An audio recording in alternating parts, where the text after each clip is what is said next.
Sanctity of SCOTUS now crushed, though, by these leaked reports. An independent news and analysis SCOTUS blog tweeted this out yesterday following the news, saying it's impossible to overstate the earthquake this will cause inside the court in terms of the destruction of trust among the justices and staff.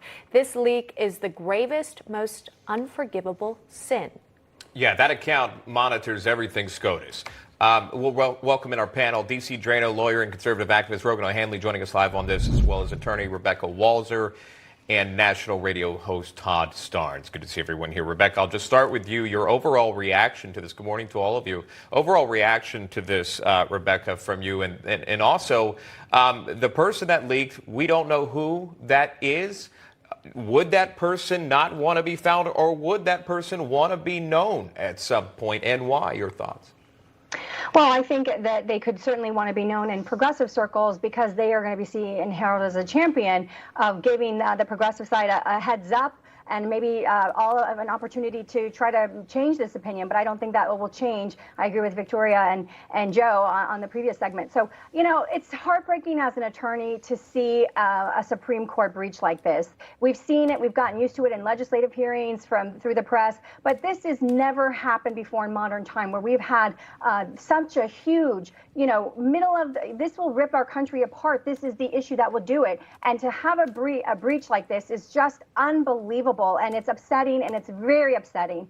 And so, what people need to just calm down and realize is that from what I've read, it's not that it's just not a constitutional right. The states will still decide. Every state will decide. And that's what I know of it. Obviously, it's not full opinion, so we don't know yet, but it's a shame. It's heartbreaking. Yeah, and it's drawing a lot of responses. People who are celebrating, again, this unofficial ruling here, Rogan, those who are pro-life, who said they've been waiting for decades for Roe v. Wade to be overturned. But then you also have those who are pro-choice, who are now gathering outside the Supreme Court.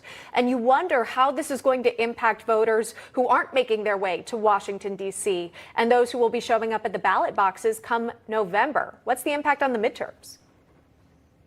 Well, let's, call a spade a spade. I think this is going to energize a lot of the Democrat, radical base. I think it's going to energize their female coalition, for liberal women. And, but it's also going to energize people on the right. This abortion issue is not what it was 10, 20 years ago. I think President Trump really changed the dynamic. There's a lot more support for pro-life legislation, which is what we're seeing across the country.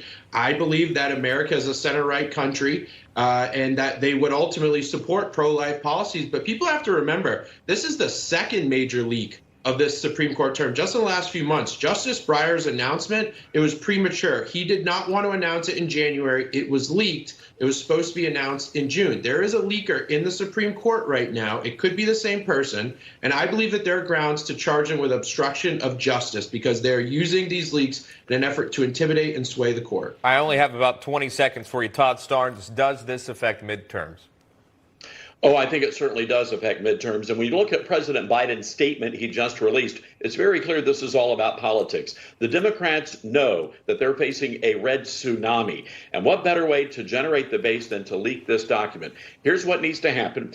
The Chief Justice needs to call every clerk into the building and fire every single one of them. Say, sorry, guys, I know there's some good folks here, but until we find out who's responsible, everybody gets fired. We've got to stop this nonsense. This is absolutely a horrific thing that has happened at the Supreme Court. Rogan O'Hanley, Rebecca Walser, Todd Starnes, thank you very much for weighing in. We do appreciate that. A new hour of the show starts right after this break.